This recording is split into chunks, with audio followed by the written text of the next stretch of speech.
ছাত্রেরা বললেন, মা সালাকা ইয়া আইয়ুহাল সাতিজ, আমাদের ওস্তাদ হুজুর গো, আপনি পাগড়ি পরিয়ে বিদায় দেবেন, এই মাদ্রাসা আমরা আর পড়তে আসবো না, কারণ আমাদের যা পড়ার সব পড়া হয়ে গেছে। এই জন্য পাগড়ি পরিয়ে বিদায় দেবেন, আমরা চলে যাব বাড়ি। কিন্তু কি উপদেশ দিতে চান হুজুর বলুন, আমরা এক মনে শুনবো।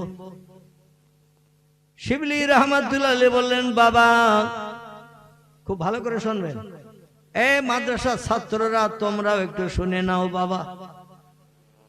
হযরতে সরি শক্তি ডেকে বলছেন, বাবারা আমি যে কটা উপদেশ তোমাদের দেব, উপদেশ কটা মন দিয়ে শোনো।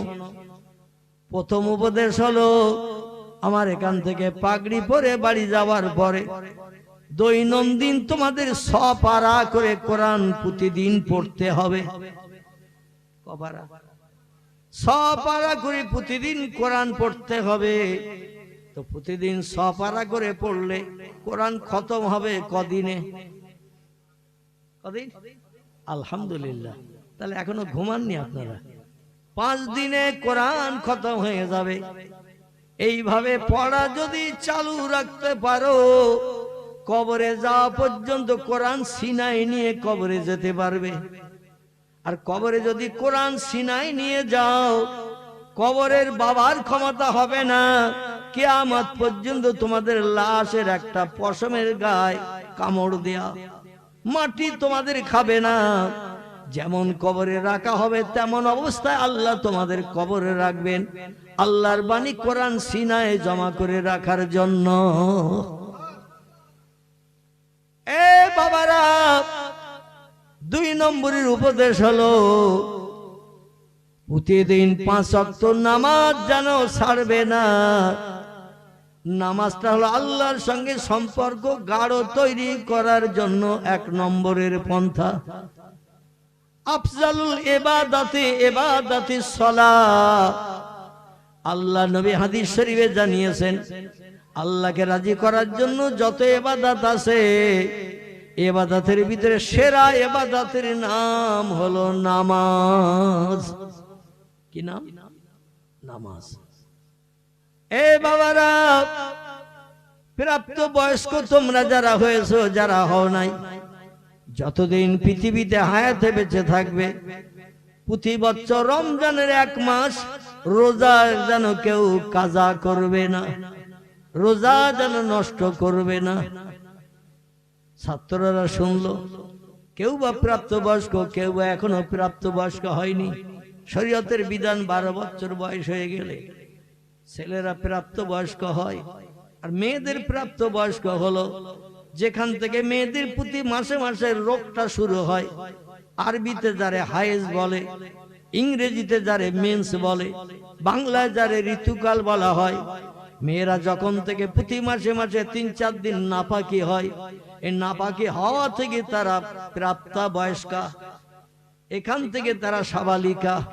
জোরে বলুন একটু আমিন। এ বাবারা, আরেকটি উপদেশ আমি তোমাদের দিচ্ছি। আল্লাহ কোরআনে কোট করেছেন, কোরআনের 4র্থ পারায়, ওয়াবুদুল্লাহ ওয়ালা তুশরিকু বিহি শাইয়্যা ওয়াবিল ওয়ালিদাইনি ইহসানা। জোরে বলুন একটু আল্লাহু আকবার। আল্লাহ কোরআনে কোট করে দিয়েছেন, আমার দুনিয়ায় বসবাস করবে তোমরা, আমার নেয়ামত খাবে তোমরা, আমাদের অনুদান সুন্দরী বিবি বাচ্চা নিয়ে সংসার জীবনে সুখ ভোগ করবে তোমরা, আমার জমিনে ঘর বেঁধে বর্ষার পানির হাত থেকে বাঁচবে তোমরা, শীতকালে শীততাপ থেকে নিষ্কৃতি পাবে, ঘরের দরজা জানলা লাগিয়ে ঘর বানানোর কারণে। যেখানে ঘর বানাবে ও জমিন হলো আমি আল্লাহ আমার। এজন্য আমার ইবাদত যেন কোনোদিন ভুলো না, আমার ইবাদত যেন কোনোদিন ছেড়ো না। নবী বলেন, সব থেকে উত্তম ইবাদতের নাম হলো নামাজ। এটা শাহ সরি শক্তি রহমাতুল্লাহ আলাইহি ছাত্রদের বললেন, বললেন 5 নম্বরের কথা হলো, বাবারা আল্লাহ নিজের ইবাদতের কথা বলার পরেই বললেন, অবিল ওয়ালিদাইনি ইহসানা। তোমাদের বাপ মায়ের সঙ্গে ব্যবহার ভালো রাখবে, বাপ মায়ের সঙ্গে যেন দুর্ব্যবহার করবে না। আমার থেকে তুমি বেশি বোঝো, কথা বলো না। এখানকার ছেলেরা অবশ্য ধমকি টমকি দেয় না, নরম স্বরে মায়ের সঙ্গে কথা বলে, বাপের সঙ্গে কথা বলে। কিন্তু অনেক জায়গায় দেখা যায় বাপেরে ভাতও দেয় না, মারও ভাতও দেয় না। মাঝে মধ্যে বলে বাপের বাড়ি যাও, আমি আর খেতে দিতে পারবো না। আর এই বলার মূলে থাকে একজন, আমি তারে বিশেন মন্ত্রী বলি। কি মন্ত্রী? আমি তারে বিশেন মন্ত্রী বলি। সারা রাত এক বালিশে মাথা দিয়ে কান কামড়ায় যারা। তোমার মা বুড়ি হয়ে গেছে, পেশাব করে, পায়খানা করে, নোংরা করে, ঘর দুর্গন্ধ হয়। তোমার মারে বাপের বাড়ি পাঠিয়ে দাও, সেখানে যা পারে করুক। আমরা বাড়ি পরিষ্কার পরিচ্ছন্ন রাখার জন্য তোমার মারে আর রাখবো না। অন্যথায় তোমরা যেখানে বুড়ি বাপেরে মারে, সরকারি তরফ থেকে কিংবা বেসরকারি তরফ থেকে বৃদ্ধ বৃদ্ধাদের এক জায়গায় রাখা হয়, সেখানে পরিবেশন করানো হয় টাকার বিনিময়ে। এর কি বলা হয়? বৃদ্ধাশ্রম। তোমার মারে বৃদ্ধাশ্রমে রেখে এসো, 2000 4000 দিতে হয়, তোমার মাইনের থেকে দিও। আমি নাকে কাপড় দিয়ে দিয়ে আর পারি না। অবশ্য খিদিরপুরের মারা এরম ঘটনা জীবনে ঘটায়নি, আর ভবিষ্যতে ঘটবে না। তারা যদি একটা বার চিন্তা করে, আমার বাপ মার সঙ্গে আমার ভাবিরা যদি এই রকম দুর্ব্যবহার করে, তাহলে আমার জন্য করাটা স্বভাব হবে। কিন্তু আমি যদি এই রকম দুর্ব্যবহার করি, আমার ভাইয়ের স্ত্রীরা আমার দেখা দেখি তারাও ওই রকম ব্যবহার করবে না, করবে না। ওর ওনার মেয়ে যখন শাশুড়ির তাড়িয়ে দিচ্ছে, শাশুড়ি মারতেছে, মাঝে মাঝে গলা ধাক্কান দিচ্ছে, তাহলে আমরা আর কেন শাশুড়ির ভাত দেব, শ্বশুরের ভাত দেব? দেখা দেখি চাষ, গায়ে গায়ে বাস। একজনের দেখলে আরেকজন সেই পন্থা অবলম্বন করে। আল্লাহ বলেন অবিল ওয়ালিদাইনে ইহসানা, বাপ মায়ের সঙ্গে ইহসান করবে, ভালো ব্যবহার করবে, নরম স্বরে কথা বলবে। আল্লাহ নবী বলছেন ইল্লা উফেন, আল্লাহ কোরআনে বলছেন ইল্লা উফেন। যদি কোনদিন তোমার বাপ তোমার মা তোমার আচার ব্যবহারে আখলাকে যদি একদিন এইরকম একটা শব্দ যদি উচ্চারণ করে, তুমি যত বড় পীর হও, যত বড় ওলি হও, যতবার হজ করো, তুমি যত ওয়াক্ত নামাজ মসজিদে যে পড়ো, রাতের গভীরে তাহাজ্জুদ যদি তুমি পড়ো, আল্লাহ কোরআনে বলছেন বাপ মা যদি অখুশি হয়ে যায়, ওই বান্দার জীবনের কোন ইবাদত আল্লাহ কবুল করবেন না, সব মাঠে মারা যাবে। এর জন্য আমি যুবক ভাইদের কাছে অনুরোধ রাখছি, আমি তো 2 জনকে হারিয়ে ফেলেছি। নবী বলছেন মায়ের চেহারার দিকে দৈনন্দিন যদি 100 বার তুমি ভালো মনে তাকাও, 100টা নফল হজের সওয়াব আল্লাহ তোমার নাম আমলে লিখে দেবেন। কটা? 100টা। 100 বার যদি দৈনন্দিন মায়ের চেহারার দিকে একটু মুস্কি হাসি দিয়ে তাকাও, মারে যদি কিছু জিজ্ঞাসা করো, কিছু লাগবে নাকি মা, তোমার কিছু প্রয়োজন আছে নাকি, একটু হাসি মুখে ভালো মনে যদি মায়ের চেহারার দিকে তাকিয়ে মিষ্টি কথা বলে মায়ের মুখে যদি একটু হাসি বার করতে পারো, মারে যদি খুশি করতে পারো, 100 বার তাকালে 100টা নফল কবুল হজের সব আপনার আমার নামে লিপিবদ্ধ আল্লাহ করে দেবেন। নবী বলছেন যাদের বাপ মা বিদায় হয়ে গেছে, এদের জান্নাতে যাওয়ার রাস্তা বন্ধ হয়ে গেছে। এই জন্য যারা আমার মতো অভাগী, আমার মতো অভাগা, বাপ নাই মা নাই, হাজার চেষ্টা করলো আর ফিরে পাওয়া যাবে না, যাবে না। আমার এখনো মনে আছে কলকাতা আলিয়া মাদ্রাসায় যখন পড়াশোনা করতাম, বেলা 4টে পর্যন্ত মাদ্রাসা করে 5টা থেকে আবার বঙ্গবাসী কলেজে ক্লাস করতাম, রাত 10টা পর্যন্ত ক্লাস করে লাস্ট ট্রেন ধরে বাড়ি ফিরতাম। বাড়ি আসতে আসতে কোনদিন 12:30টা, ট্রেন মাঝে মধ্যে লেট হলে 1টাও বেজে যেত। ওই ভ্যাবলা স্টেশনে নেমে হাঁটতে হাঁটতে বাড়ির দরজায় যখন আসতাম, বাড়ির অধিকাংশ মানুষ সব গোপ্র সাপের নাকের আওয়াজে ফোঁস ফোঁস করে ঘুমাতো। বাড়ি ফিরে দেখি ঘরের বারান্দায় টিপ টিপ করে একটা লম্প বাতি টেমি জ্বলছে। টেমি বোঝেন তো? টেমি এখন তো সব বাড়ি বাড়ি ইলেকট্রিক লাইন, টেমির আর লাইন নাই। টেমি জ্বলছে পিট পিট করে। আস্তে আস্তে আমি এগিয়ে যাই, সবাই ঘুমিয়ে আসে। যে দেখি আমার জনম দুঃখিনী মা, আমি 20 টাকা দিয়ে একটা চরকা কিনে দিয়েছিলাম, চরকা, সেই চরকায় সুতো পাক দিয়ে দিয়ে নলি হচ্ছে। আমি ডেকে বলি, মা গো, রাত 1টা বেজে গেছে, সারা পাড়ার মানুষ রাত ঘুমিয়ে পড়েছে, তুমি এই রাত জেগে জেগে কেন সুতা ভরছ নলিতে, চরকায়? মা বলছে, তুমি বাড়ি আসবা জানি, খেয়ে গেছো সেই সকালবেলা, বাড়ি আসছো রাত 1টার সময়, আর আমি যদি জেগে না থাকি কে তোমারে খেতে দেবে গো বাবা? আমার ঘুম লাগলো, ঘুমাই না। জোরে বলুন একটু সুবহানাল্লাহ। আমার ভাইরা, এ দায়িত্ব পালন করেছিলেন প্রিয় নবী মুহাম্মদ রাসূলুল্লাহ, প্রাণ প্রিয়া বিবি, যার নাম ছিল হযরতে খাদিজা। ভোর পর্যন্ত দরজার গায়ে পিঠ লাগিয়ে দাঁড়িয়ে থাকতো। স্বামী কলেমার দাওয়াত দিয়ে ভোরবেলা গোপনে গোপনে ঘরের দরজায় আসবে। আমারে জোরে ডাকতে পারবে না, কারণ পাশে আবু জেহেলের ঘর, আবু লাহাবের ঘর। ওরা যদি শুনতে পায় ডাকের আওয়াজ, দৌড়িয়ে এসে বলবে, আইনা তাযহাব ইয়া মুহাম্মদ, এত রাত্রে তুমি কোথা থেকে আসছো? আর নবীরা কি মিথ্যা কথা বলে?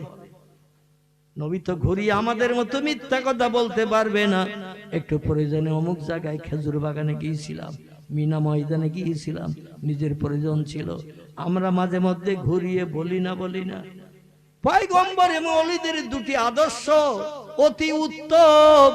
একটি আদর্শ হলো তারা মিথ্যা কথা বলে না। 2 নম্বরের আদর্শ হলো বাপ মাকে কোনোদিন অখুশি করে না। জোরে বলুন একটু সুবহানাল্লাহ। আমার ভাইরা, শাহ শিবলি ডেকে বললেন, শাহ সরি শক্তি রহমাতুল্লাহ ডেকে বললেন, ছাত্ররা বাড়িতে যখন চলে যাবে, বাপ মা যেটা বলবে সেটা মান্যতা দেবে, বাপ মায়ের সঙ্গে সম্পর্ক ভালো রাখবে, বাপ মা যে হুকুম করবে সেটা বাস্তবে রূপদান করে পিতা মাতার মুখে হাসি ফুটাবে, তাহলে আল্লাহ তোমার উপরে রহম করম দান করবেন। তুমি আল্লাহর প্রেমিক প্রিয় বান্দা সাব্যস্ত হয়ে যাবে বাবারা। তাহলে তোমাদের ভবিষ্যতে কারো কাছে যে আর হাত পাততে হবে না। জোরে বলুন একটু আমিন। শিবলি বাড়ি ফিরে আসবেন অন্য ভাইদের সঙ্গে। হুজুর শেষ কথাটা বললেন, বাবারা আমি আর একটা উপদেশের কথা বলছি, এটার একটু মান্যতা দেওয়ার চেষ্টা করবে। ছাত্রা বলো, মা সালাকা ইয়া আইয়ুহাল ওসাতিস, আমাদের ওস্তাদ হুজুর গো, বলুন আমাদের আর কি মান্যতা দিতে হবে? উনি বললেন, যখন বাড়ি চলে যাবে আল্লাহর কোরআনের তালিমের জন্য একটা মাদ্রাসা তৈরি করবে।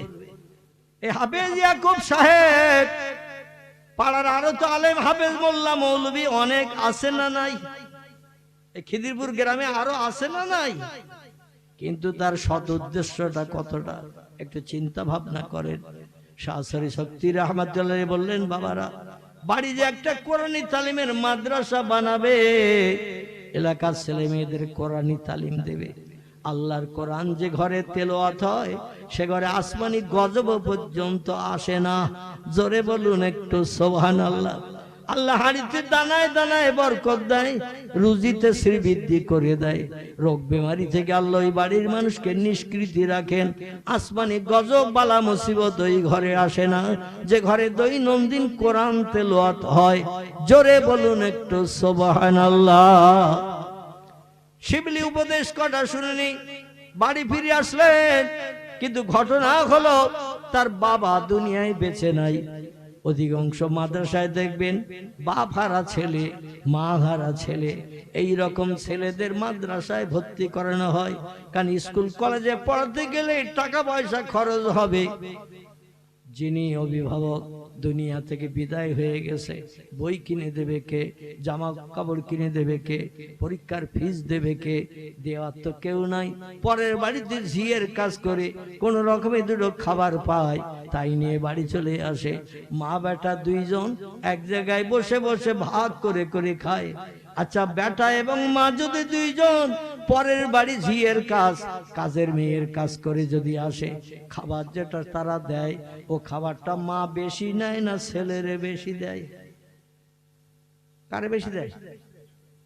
আহারে 32টি নারী ছাড়া ব্যথা, এটা কেবল মা ছাড়া পৃথিবীতে কেউ জানে না। না না, কেউ জানে না, কেউ জানে না।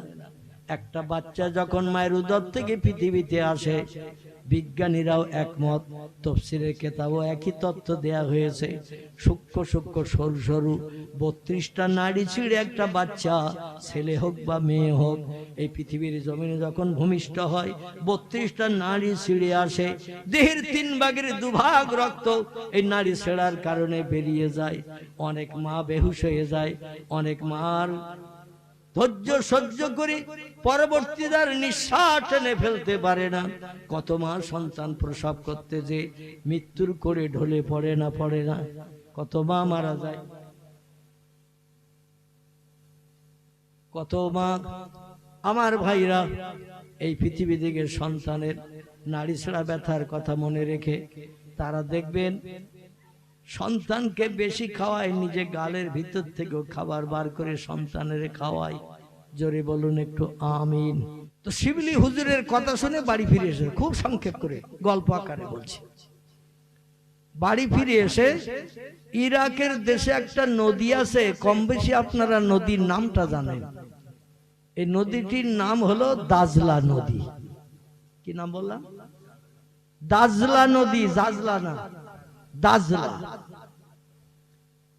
এই দাজলা নদীর কিনারায় তিনি একটা মাদ্রাসা তৈরি করেছেন হুজুরের কথাকে বাস্তবে রূপদান করতে, এবং বললেন, বাবারা, মাদ্রাসা তৈরি করে এলাকার ছেলে মেয়েদের কোরআনি তালিম দিলে তোমার ভান্ডার থেকে কর্পূর আর বেরিয়ে যাবে না। কর্পূর বোঝেন তো?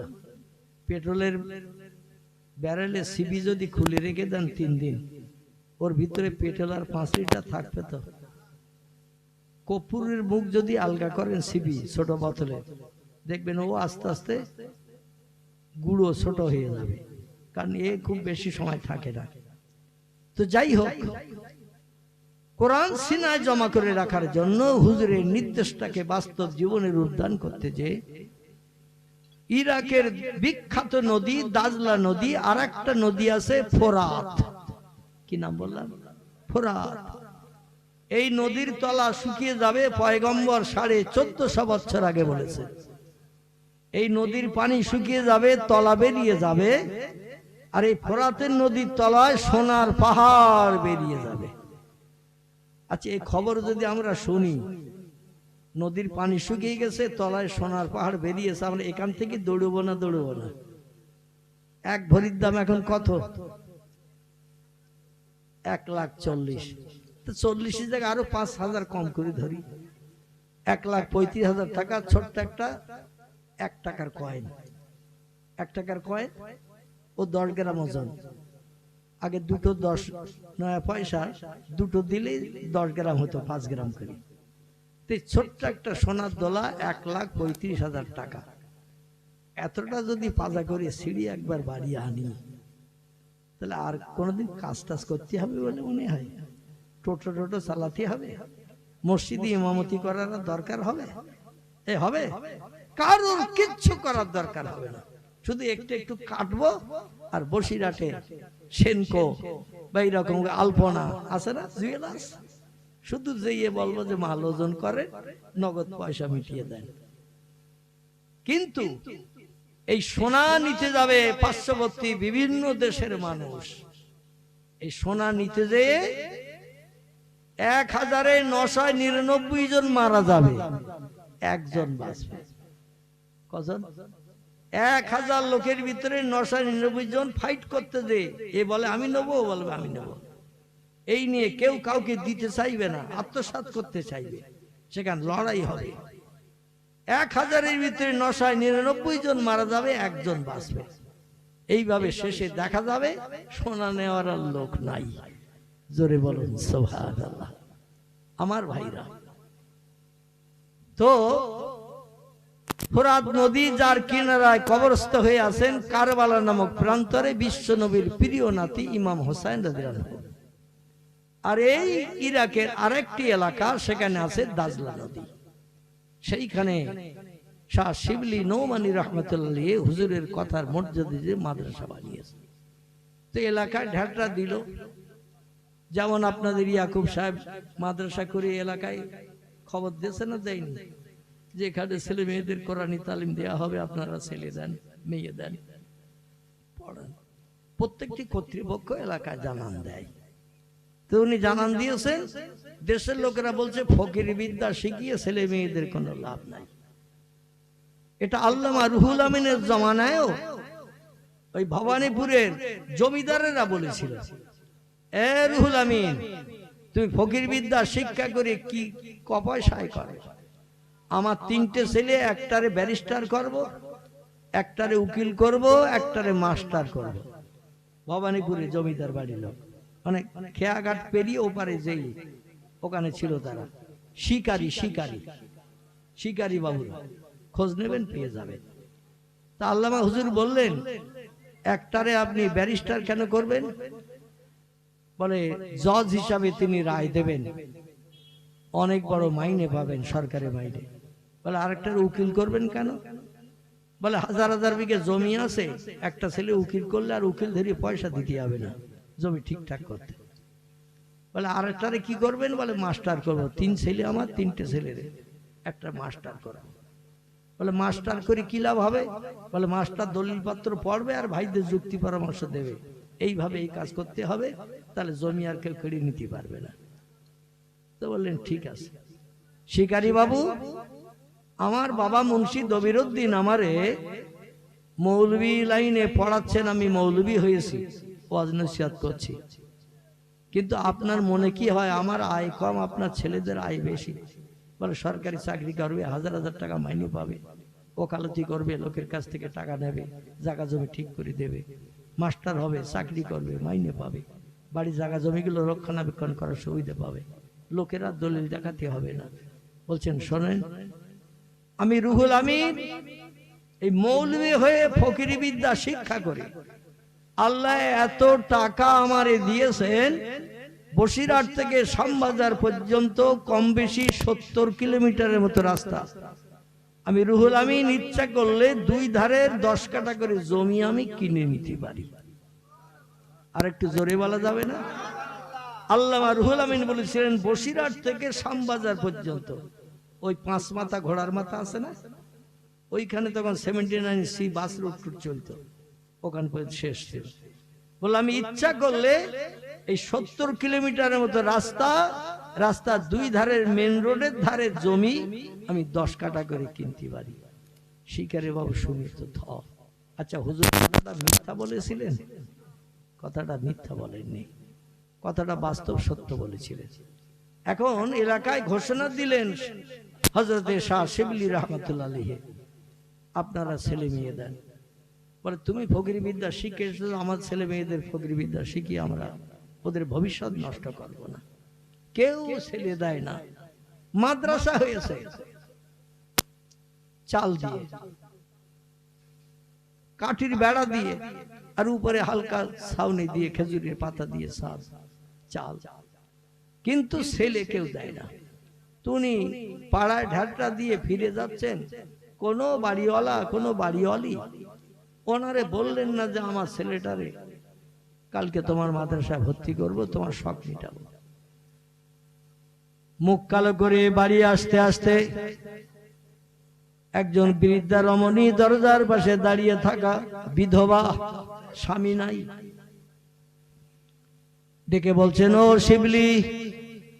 বলে হ্যাঁ মা বলুন।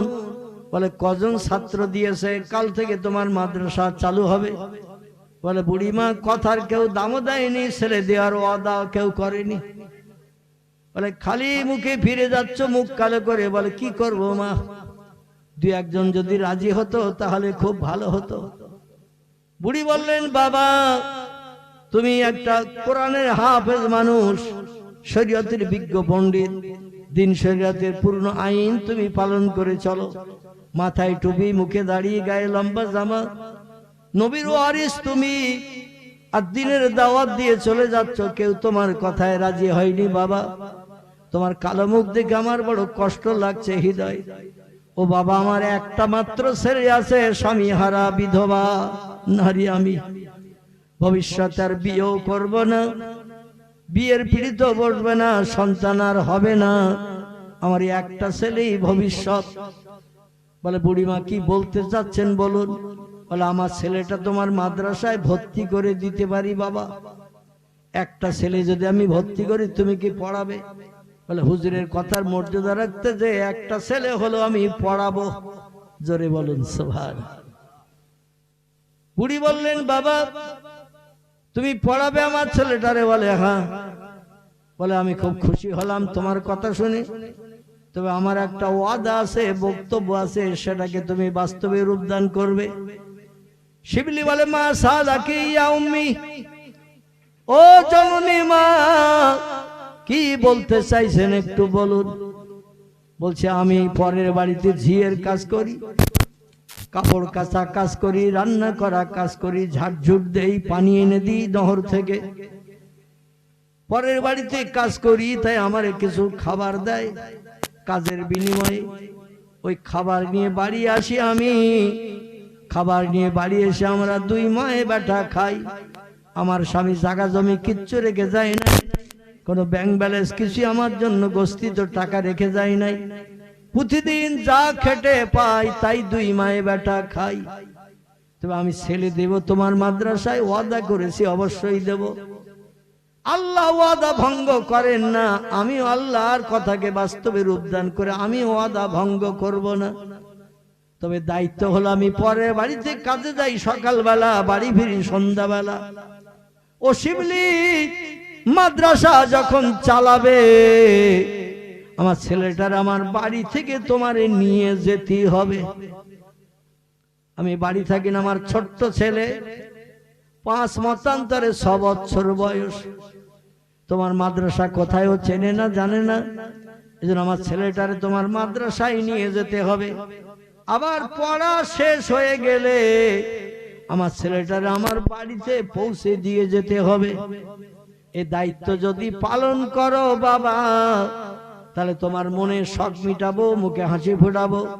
আমার ছেলেটারে তোমার ওই দাজলা নদীর কিনারায় মাদ্রাসায় আমি পড়াবো। শিবলি দাঁড়িয়ে একটু চিন্তা ভাবনা করছেন, মাথা নিচু করে। কোন পাড়ার লোক, এলাকার মানুষ তো ছেলে মেয়ে কেউ দিতে চায় না, হুজুরের কথার মর্যাদা রক্ষা হচ্ছে না, মাদ্রাসা তৈরি করলাম কেউ আসে না। তো বুড়িমা যখন রাজি হলো ফিরে আসার পথে শিবলি বলল একটু কষ্ট যদি করতে হয় তাও করব। বুড়িমা ছেলেরে বাড়ি থেকে নিয়ে মাদ্রাসায় আনবো, কোরআনি তালিমে 1-8 ঘন্টা দিয়ে আবার তার সঙ্গে করে নিয়ে তার বাড়ি পৌঁছে দেব, কারণ মা বাড়ি নাই। মা পরের বাড়িতে ঝিয়ের কাজ করে, চাকরানির কাজ করে, বাড়ি ফেরে সন্ধ্যার পরে। এই জন্য আমি নিয়েও যাবো আবার দিয়েও আসবো। জোরে বলুন একটু সুবহানাল্লাহ। কিছুদিন মাদ্রাসা এইভাবে ছেলেটারে নিয়ে যায় আবার দিয়ে যায়। পাড়ার লোকেরা দেখে বলল বেশ ভালো তো, শিক্ষক ছাত্রদের নিয়ে যাচ্ছে আবার ছাত্রকে ফিরিয়ে দিয়ে যাচ্ছে বাড়ি, তাহলে আমাদের ছেলে মেয়ে দিলে আর অসুবিধা কি? দেখা থেকে 4 গায়ে গায়ে বাস। বাড়ির পাশের মানুষেরা দেখে ওরা বললো আমাদের ছেলেদের যদি শিবলি নিয়ে আসার নিয়ে যায়, রাস্তাঘাটে কোনো বিপদের আশঙ্কা নাই, তাহলে আমরাও ছেলে মেয়ে দেই। বেশ 8-10 জনের মতো ছেলে মেয়ে হয়েছে, 8-10 জনের মতো। হযরতে সরিসক্তি রাহমাতুল্লাহ আলাইহি একদিন চিঠি পাঠালেন শিবলির কাছে। তখন টেলিফোনের ব্যবস্থা ছিল না, এখান থেকে বহুদিন আগের কথা, কমপক্ষে অন্তত 1000 বছর আগের কথা। আমার ভাইরা, হযরতে শাহ শিবলি রাহমাতুল্লাহ আলাইহির কাছে চিঠি পাঠিয়েছেন। চিঠিতে লিখে দিয়েছেন, শিবলি মাদ্রাসা কেমন চলছে? খবরে শুনলাম তুমি মাদ্রাসা বানিয়েছো দাজলা নদীর কিনারায়, তোমার মাদ্রাসা কেমন চলছে? চিঠি ফেলে উত্তরটা পৌঁছে দিও। আমি তোমার ওস্তাদ হুজুর তোমার উত্তরের অপেক্ষায় থাকলাম। শিবলি চিঠি পড়ে নিয়ে যা উত্তর দেওয়ার উত্তর লিখে দিয়ে দিলেন, হুজুর অনেক চেষ্টা চতুর করে একটাই মাত্র ছেলে প্রথম মাদ্রাসা আমি পেলাম। তার বাড়ি থেকে আনতাম, আবার বাড়ি পৌঁছে দিতাম। পাড়া প্রতিবাসীরা তাই দিকে তারাও তাদের ছেলে মেয়ে আমার মাদ্রাসা দিয়েছে। এখন খুব বেশি হলে 10, কম হলে 8। সবাই আবার সব দিন আসে না, সুবিধা অসুবিধার কারণে সবাই সব দিন আসে না। হযরত সরিশক্তি রাহমাতুল্লাহ আলাইহি চিঠি পেয়ে শিবলির তত্ত্ব পেলেন। 7-8 জন, মতান্তরে 9 জন প্রতিদিন মাদ্রাসায় শিবলির সঙ্গে যায়, আবার পড়াশোনা শেষ করে শিবলি বাড়ি ফিরিয়ে দিয়ে যায়। হযরত সরিশক্তি আবার চিঠি পাঠালেন, বাবা শিবলি,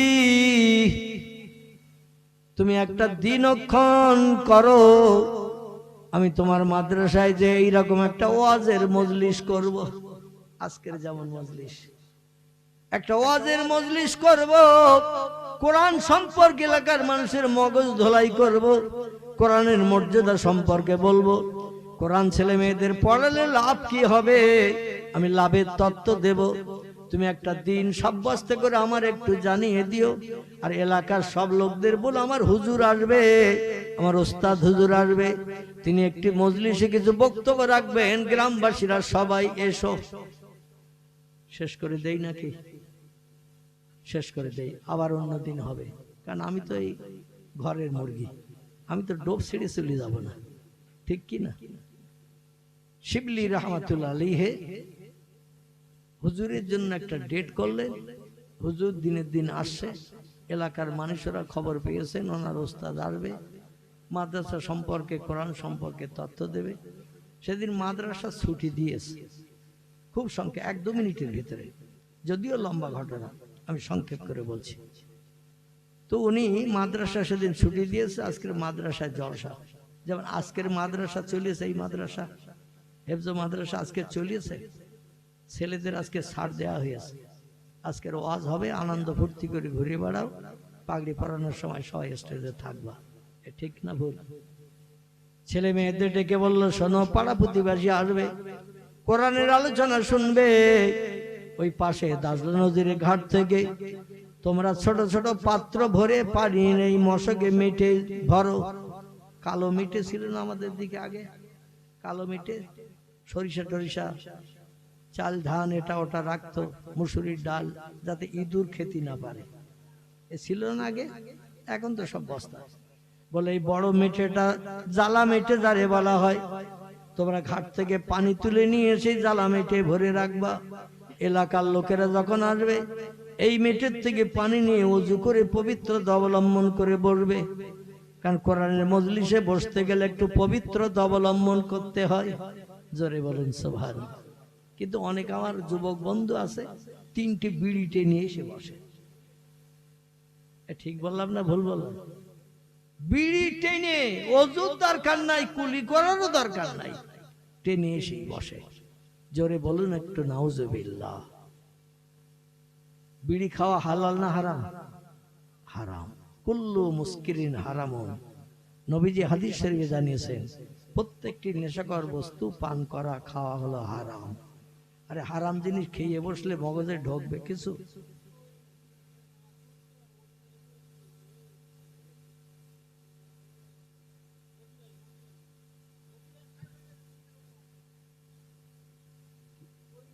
তুমি চুপ করো, একটু বসো, তোমার কথাবার্তা কেউ বুঝতে পারতেছে না, চুপ করে বসো। তো মাদ্রাসার ছাত্ররা ছোট ছোট খোপ নিয়ে নিয়ে ওরা দাজলা নদীর ঘাটে পানি আনতে গেছে। ওস্তাদ বলেছে, ওদের ভিতরে প্রথম ছাত্র যে, সে হলো বুড়িমার ছেলে। বললো, ভাই তুমি মাদ্রাসার প্রথম ছাত্র, তুমি ঘাটের নিচে নামো, আর আমরা উপরে দাঁড়িয়ে থাকি, ওই পানিতে নেমে পানি ভরে দাও, আমরা নিয়ে নিয়ে দৌড়িয়ে দৌড়িয়ে জ্বালা মিটে ভর্তি করি। বুড়ির ছেলে রাজি হয়ে গেল। প্রত্যেকের হাতের থেকে মাটির খোপ নিয়ে নিয়ে পানি ভরে, উপরে উঁচু করে দেয়। ওরা ডাঙায় দাঁড়িয়ে খোপগুলো ধরে নিয়ে নিয়ে, বদনাগুলো ধরে নিয়ে নিয়ে পানি নিয়ে জ্বালা মিটে ভর্তি করতে শুরু করলো। কিছু পানি জ্বালা মিটে ভর্তি হয়ে গেছি, হঠাৎ করে মাদ্রাসার ছাত্ররা পানি আনার সময় হাউ হাউ করে কাঁদতে কাঁদতে চলে এসেছে। হযরত শিবলি নোমানি ডেকে বলে, মাপকু কায়েবনি, ও ছেলেরা, কে তোমাদের কাঁদালো, কে মেরেছে বলো, কাঁদছো কেন? ঘাট থেকে পানি আনতে যে আল্লাহ নেয়ামত পানি, এই পানি নিচে তো কেউ বারণ করবে না, কি হয়েছে তোমার? বলে, হুজুর, আপনার মাদ্রাসার প্রথম ছাত্র যেটি, তাকে আমরা সবাই মিলে ওই ঘাটের পানিতে নামিয়ে দিয়েছিলাম। হাঁটু সমানের নিচে পানির ঘাটে দাঁড়িয়ে ও পাত্র ভরে দিচ্ছিল, উঁচু করে দিচ্ছিল, ডেঙায় দাঁড়িয়ে দাঁড়িয়ে আমরা খোপ টপ গুলো বদনাগুলো ধরে নিয়ে দৌড়িয়ে দৌড়িয়ে এসে জ্বালামেটে ভর্তি করছিলাম। হঠাৎ জোয়ারের স্রোত বান এসে ছেলেটার পায়ে মেরেছে ধাক্কা। হঠাৎ স্রোতের পানি ধাক্কা যেই মেরেছে, ছেলেটা হুবড়ি খেয়ে পড়ে গেছে।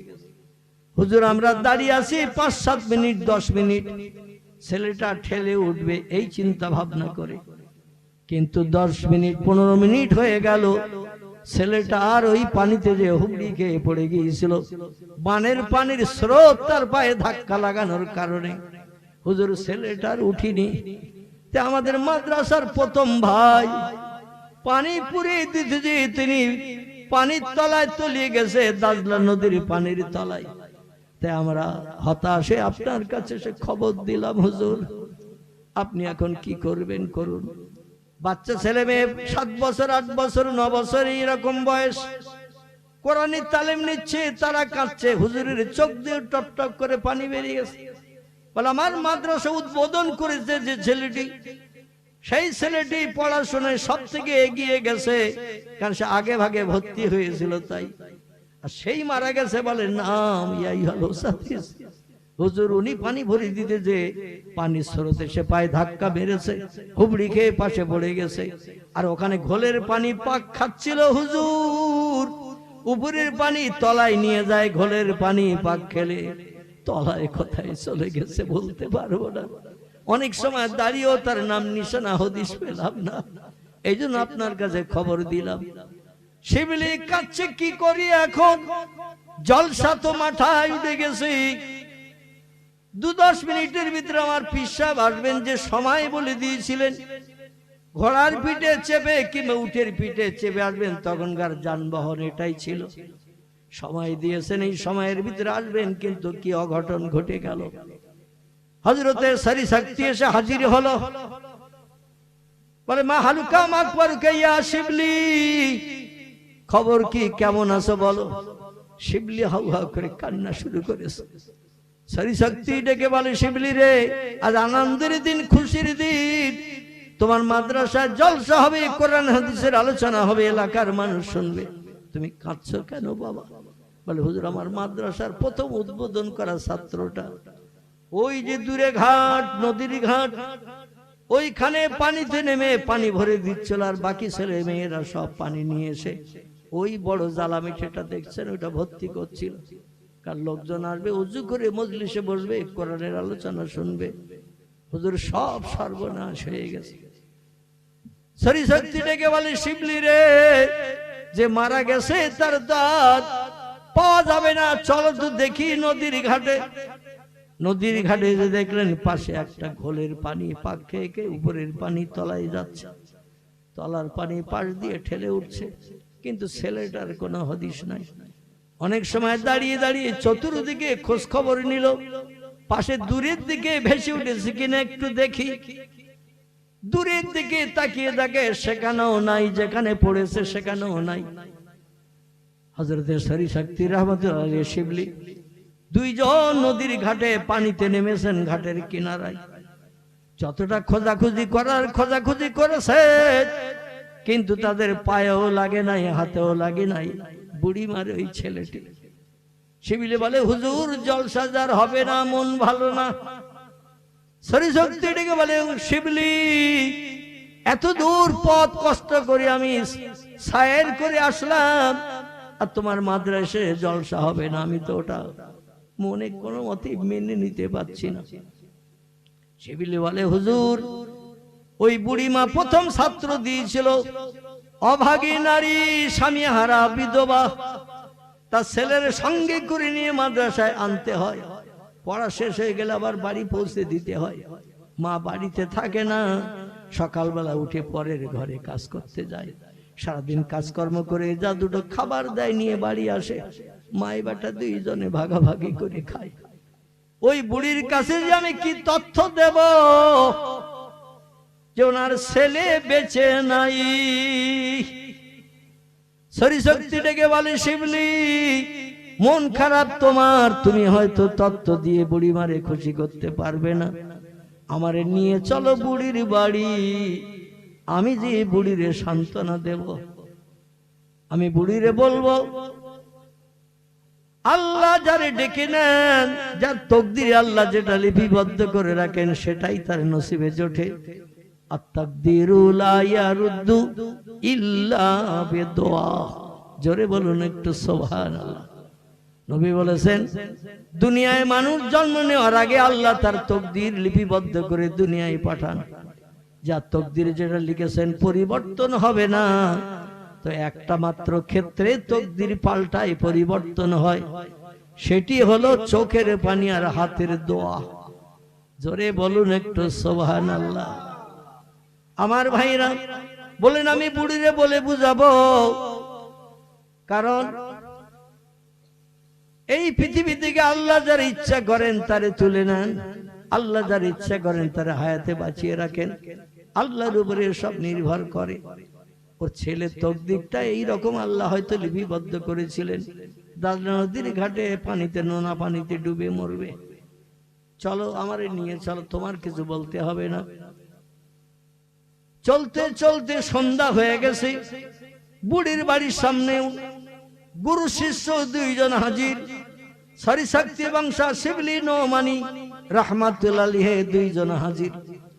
যে বাড়ির সামনে দাঁড়িয়ে আছেন, ইয়া আহলাল বাইত ইকরিজ বাবাকা, ও বাড়িওয়ালি মা, যদি ঘরে থাকেন বাড়িতে থাকেন দরজা খুলে একটু বাইরে বেরিয়ে আসে।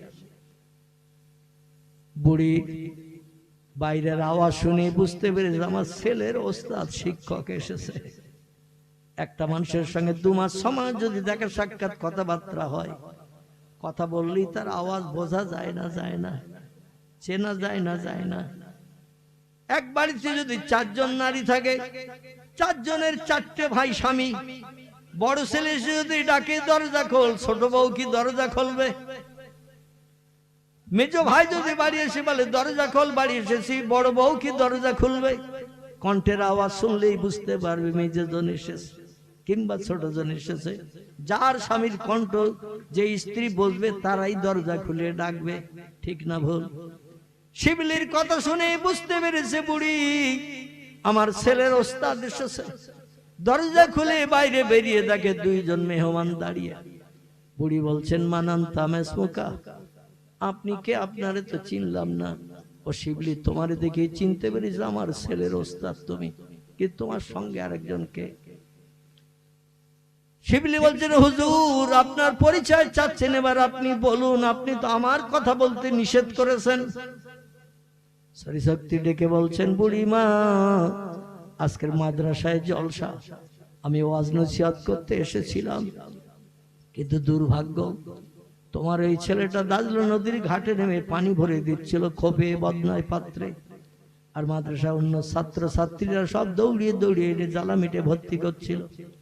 একটা বানের স্রোত এসে ও বুড়িমা তোমার ছেলের পায়ে ধাক্কা মেরেছে অজান্তে, আর ও স্বাভাবিক নিয়মে দাঁড়িয়েছিল, বুঝতে পারেনি, এই জন্য হুবলি খেয়ে পানিতে পড়ে গেছে।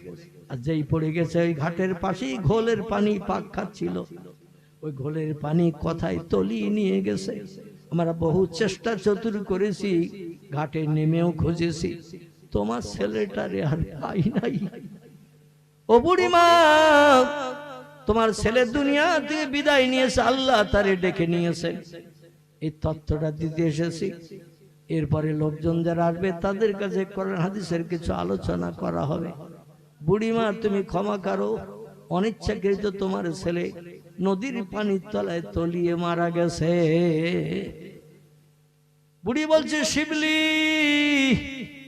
আমার স্বামী নাই আর বিয়ের পিড়িতে বসবো না, সেটাও তোমারে বলেছিলাম। একটাই মাত্র ছেলে নিয়ে আমার ভবিষ্যতের কামনা, আর সেই ছেলেটারে তুমি নদীর পানির তলায় ঘাটে তুমি ডুবিয়ে মেরেছ। শিবলি বলে, ও বুড়িমা বেয়াদবি নেবেন না, আমি কিছুই করি নাই। ও যে বানের পানির ধাক্কায় পড়ে যাবে আমি নিজেও জানি না বুড়িমা, অনিচ্ছাকৃত ত্রুটি ক্ষমা করুন। যদি আপনি মানিয়ে নিতে না পারেন, আমি আগামী কাল থেকে আপনার ছেলে হিসাবে মর্যাদা নেব। আমি আপনার ছেলে যেমন মা মা করে আপনার ডাকতো, আমি তেমন আপনার মা বলে বলে ডাকবো। বুড়িমা এতেই আপনি খুশি হবেন, হৃদয় তুষের আগুন নিবারণ করবেন, এছাড়া আমার আর কিছু দেওয়ার নাই। বুড়ি বলে, শিবলি রে, যে কোরআন আমার ছেলের শিক্ষা দিতে তোমার মাদ্রাসায় পাঠিয়েছিলাম, ও কোরআন সত্য না মিথ্যা? এ শিবলি বলো, ও কোরআন সত্য না মিথ্যা? শিবলি বলছেন, আল্লাহি লা শাক্কা ফিহি, আমি সেই খোদার কসম খেয়ে বলছি, যালিকাল কিতাবু লা রাইবা ফিহি। কোরআনের শুরুতে ইন্ট্রোডাকশন, সূচনা ভূমিকাতে আল্লাহ জানিয়ে দিয়েছেন, আমার পাঠানো কোরআনের ভিতরে শস্য দানা পরিমাণ শকসভা সন্দেহ নাই, মিথ্যা নাই, ভুল নাই। যা কিছু কোরআনে বর্ণনা করা আছে সব সত্য। নারায়ে তাকবীর।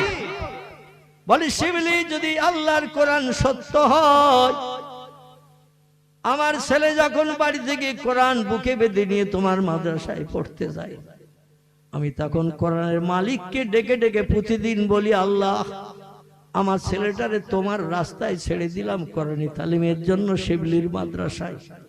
আমার ছেলে কোরআনী তালিম শেষ না করে বাড়ি না ফেরা পর্যন্ত আমার ছেলের দায়িত্ব আল্লাহ তোমার হাতে সঁপে দিলাম। জোরে বলুন সুবহানাল্লাহ। ও শিবলি বলো, কোরআন ছেলের বুকে ধরে দিয়ে, ছোট ছেলে, আমি আল্লাহর কাছে দায়িত্ব দিয়ে আমার ছেলেরে পাঠাই, আল্লাহ কি দায়িত্ব হরণ করেন? শিবলি হচ্ছে লালা ইয়া শাইখানি, ও বুড়িমা না না, আল্লাহ দায়িত্ব হরণ করেন না। বলে, শিবলি রে, তুমি আর কোন তত্ত্ব কি জানো? শিবলি বলছে, নাম ইয়া শাইখানি, ইন্নাল্লাহ আলা কুল্লি শাইইন কাদির, তিনি হলেন সব শক্তির ঊর্ধ্বে, এবং ওয়াকানা ওয়াদান হাক্কান আলাইনা নাসরুল মুমিনিন। আল্লাহ যখন কোনো বিষয়ে ওয়াদা করেন, ওয়াদা আল্লাহ জীবনে কোনোদিন ভঙ্গ করেন না, বান্দার কাছে ফিরিয়ে না দেয়া পর্যন্ত। জোরে বলুন একটু সুবহানাল্লাহ। আল্লাহর ডেকে তুমি কোরআন বুকে দিয়ে ছেলের আমার মাদ্রাসায় পাঠাও, আর তুমি বলো, আল্লাহ আমার ছেলে বাড়ি না ফেরা পর্যন্ত আমার ছেলের হেফাজতের দায়িত্ব তোমার। আল্লাহ তো ওয়াদা ভঙ্গ করে না। বুড়ি বলছেন, আল্লাহ যদি ওয়াদা ভঙ্গ না করে, যেখানে আমার ছেলে ডুবে গেছে আমার একটু ওইখানে নিয়ে চলো। সরি শক্তি ডেকে বলছে, শিবলি বুড়ির দাবি যেন পূরণ করো না, খবরদার দাজলা নদীর ঘাটে বুড়িরে নিয়ে যেও না। শিবলি বলছেন, কেন হুজুর? বলছে, ওইখানে যেখানে মারা গেছে ডুবে, ওইখানে নিয়ে গেলে বুড়ি কিন্তু নিজেই আষাঢ় খয়ে পানিতে পড়বে। ছেলে যখন নাই, আমার আর বেঁচে থাকার দরকার নাই। আমি কারে মুখ দেখবো, কার চেহারা দেখে কলিজার তুষের আগুন নিবারণ করব? একটাই মাত্র সম্পদ আমার ছেলে। ছেলে চলে গেছে, আমার আর বেঁচে থাকার দরকার নাই।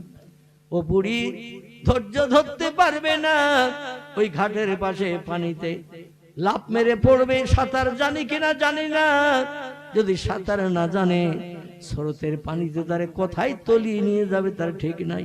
ছেলেটা তো মারা গেছে, সেটা বাস্তব দেখলাম, শুনলাম, আবার তার মারও মারবে, এটা আমি সরি শক্তি পছন্দ করি না।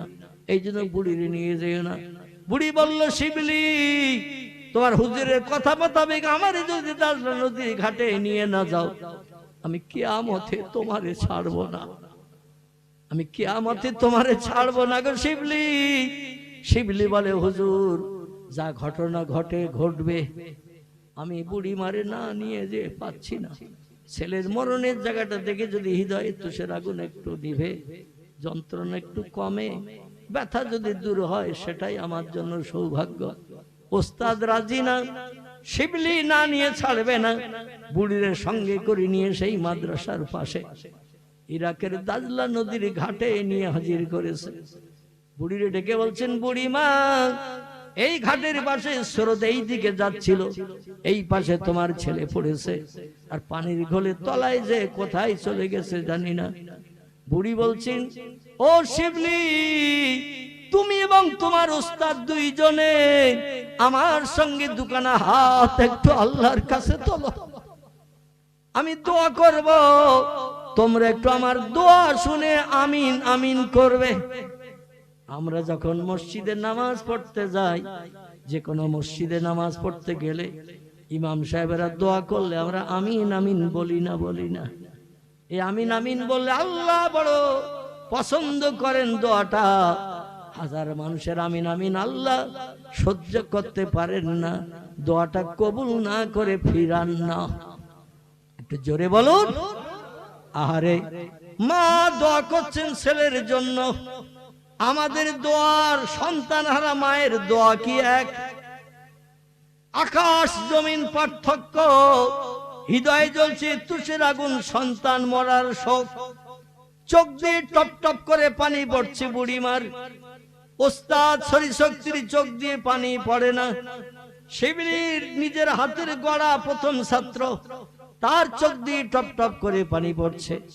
আল্লাহ কোরআনে জানালেন, জীবনের শখ যদি মিটাতে চাও, আশা যদি পূরণ করতে চাও, জীবনের সব দাবিকে বাস্তব জীবনে রূপদান করে মুখে যদি হাসি ফোটাতে চাও, দুটি কাজ বান্দা বান্দির একটু করে নাও। ও মা বোনেরা, আমি দুটি জিনিসের কথা বলি আমার বক্তৃতা শেষ করব। একটি হলো আল্লাহ বলছেন, ফালিয়াদহাকু কালিলাউ ওয়ালিয়াবকু কাসীরা। কোরআনের আয়াত। আল্লাহ বলছেন, দুটো কাজ একটু কম বেশি করে করো, আমি আল্লাহ ওই কাজ দুটোর উপরে বড় খুশি, রাজি, সন্তুষ্টি হয়ে যাই। জোরে বলুন একটু সুবহানাল্লাহ। একটি কাজ হলো ফালিয়াদহাকু কালিলা, হাসি তামাশা একটু কম কম করে করবে। ওয়ালিয়াবকু কাসীরা, চোখের পানি আমার কাছে একটু বান্দা বান্দিরা জীবনের দুঃখ দুর্দশা তুলে ধরে একটু বেশি বেশি করে ফেলবে। চোখের পানি ফেলবে বেশি, হাসি তামাশা করবে কম। এই দুটো কাজ পৃথিবীতে যারা করে, তাদের দোয়া দাবি আমি আল্লাহ কবুল না করে পারি না। জোরে বলুন একটু সুবহানাল্লাহ। মা কাঁদে সন্তানের জন্য, ওস্তাদ কারে শখের ছাত্রের জন্য। আল্লাহ পাক দুইজনের চোখের পানি কবুল করে হযরতে শক্তির সামনে বুড়ির সেই ছেলেটাকে আল্লাহ ঘোলের পানিতে আবার ভাসিয়ে দিয়ে দিলে। আল্লাহ ডেকে বলে, খিজির, পৃথিবীর সব সাগরের জীবজন্তুকে পরিচালনার দায়িত্ব দিয়েছি তোমারে। ও খিজির, কিয়ামত পর্যন্ত তুমি বাঁচবে, কারণ কোহে কাপের পানি তুমি এজলো ভরে তুলে পান করেছিলে। আরে কোহে কাপের পানি পান করার কারণে আমি আল্লাহ দীর্ঘজীবী বানাই তারে, যারা এই কুয়ার পানি পান করে। সে পানি তুমি পান করার কারণে দীর্ঘজীবী হয়ে গেছো।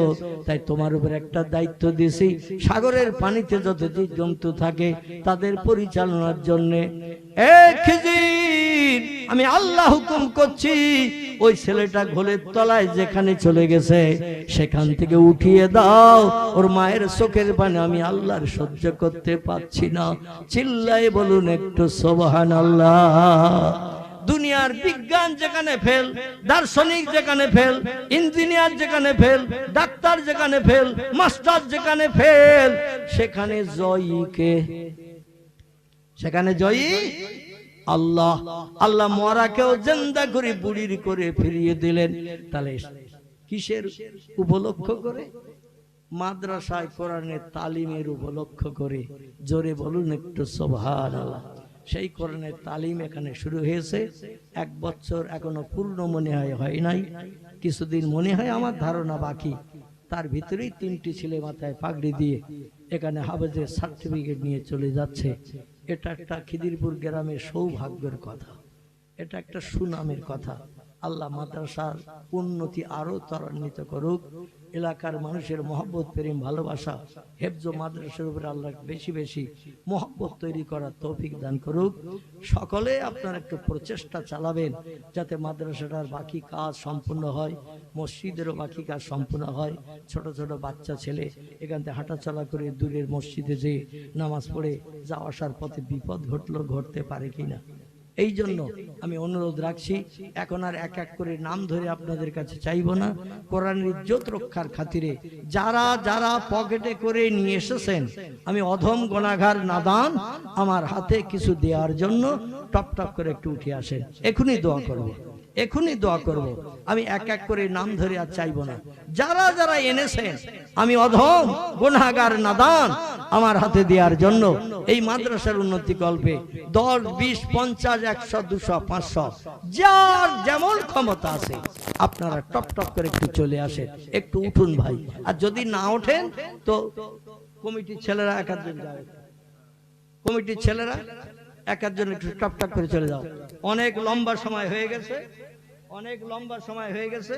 আমার মজিদ ভাই তিনি 100 টাকা দিলেন, আরেকজন ভাই প্রথম খাতা খুলে দিলেন 10 টাকা আর 20 টাকা, 30 টাকা প্রথম তিনি খাতা খুলে দিলেন। মজিদ ভাই 100 টাকা দিলেন। আমার মহব্বতের মানুষ, নারায়ে তাকবীর।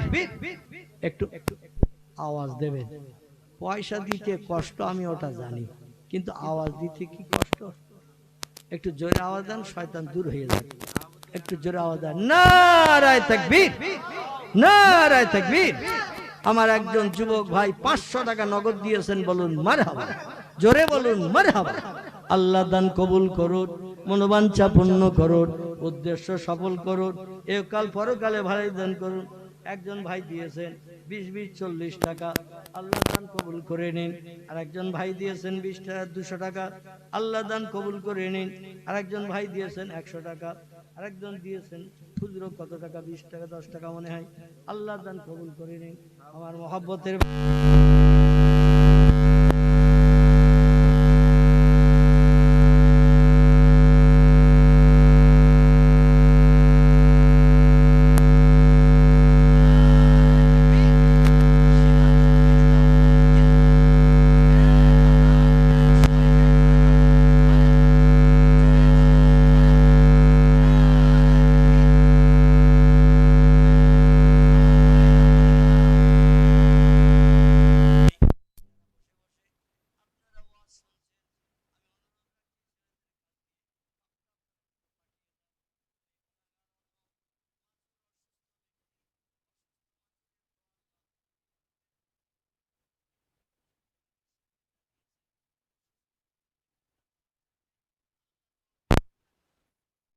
জোরে বলেন একটু আমিন। আসুন একটু দাঁড়িয়ে যাই আমরা নবীজির দরবারে, সোনার মদিনায় একটু সালাম পেশ করে নেই। যারা বাইরে শীতে ঠান্ডায় দাঁড়িয়ে আছেন একটু ভিতরে ঢুকে আসবেন। আর লম্বা আলোচনা হবে না, ইনশাল্লাহ অন্যদিন আবার করা যাবে। সকলে একটু নবীজির মহব্বতে সালাম পেশ করুন। ইয়া নবী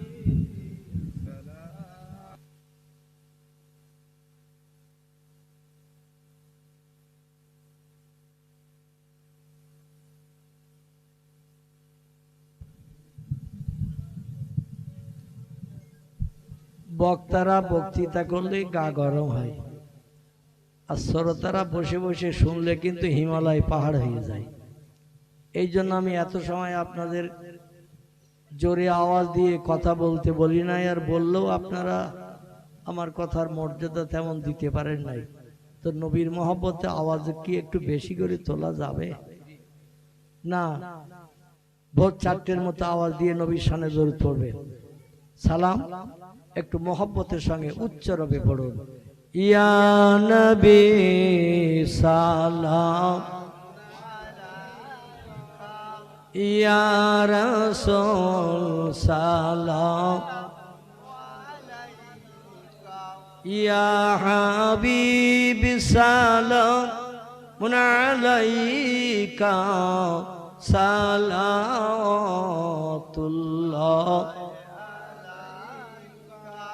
बागे इब्राहिम के गुलहिन मालाए जिसके बुलबुल आप है जाते तवक्कुल सलावतुल्लाह अलैका या नबी सलाम या रसूल सलाम या हबीब सलाम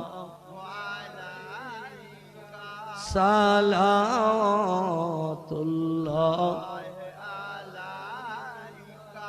जिब्राइल आवाज तुलिलो আসমানের দরওয়াজা খোলো গো এসেছেন নবীদের সরদার হবে যে খোদা দিদার ইয়া নবী সালাম আলাইকা ইয়া রাসূল সালাম या हबीब सलाम सलावतुल्लाह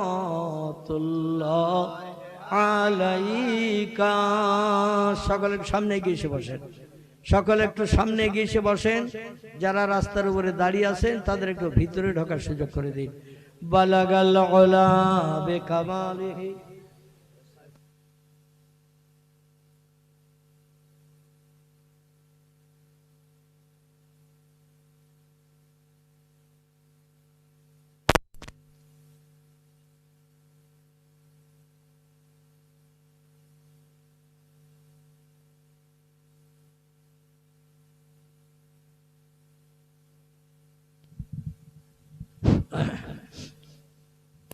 আরবের বুকে মক্কার পরে মামিনার যেথায় ঘর খোদার করুণা কাউসার হয়ে ঝরছে বারংবার বালাগাল উলা বেকামালিহি কাশাফাত দুজা বেজামালিহি হাসনাত জামিউ খিসালিহি सल्लु अलैहि वालिहि আল্লাহু আকবার দেখতে দেখতে পৌনি একটা বেজে গেছে এখনো তো দোয়া বাকি আবার আপনারা অনেকে অদমের হাতে কিছু ভিক্ষা দেবেন বলে প্রস্তুতি নিয়ে আসেন সেটাও আমি জানি তবে এই কোরআনী তালিমের মাদ্রাসা এই মাদ্রাসার কত মর্যাদা কত দাম আল্লাহ দিয়েছেন আমি সেই উপলক্ষ করে একটা ছোট্ট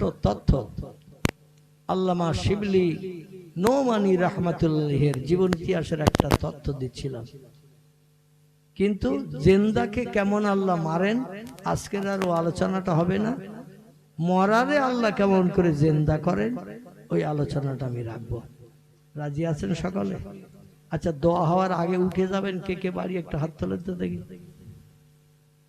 দোয়া হওয়ার আগে হ্যাঁ যাবেন না তো আমি তো ঘরের পোল্ট্রি মুরগি আমি তো বাইরের কোনো বক্তা টক্তা না কম বেশি 2-2.5 বছর ছাড়া 40 বছর আপনাদের গ্রামে আসতেছে মাঝখানে 2-2.5 বছর কঠিন রোগে আক্রান্ত থাকার কারণে আসার মতো পরিবেশ ছিল না এজন্য আমি আসতে পারি নাই আল্লাহ কবরে যাত্রীকে আবার চেয়ারে বসার সুযোগ দিয়েছেন এজন্য শুকরিয়া কোটি কোটি কোটি কোটি মাহবুদের দরবারে রাখি জোরে বলুন একটু সুবহানাল্লাহ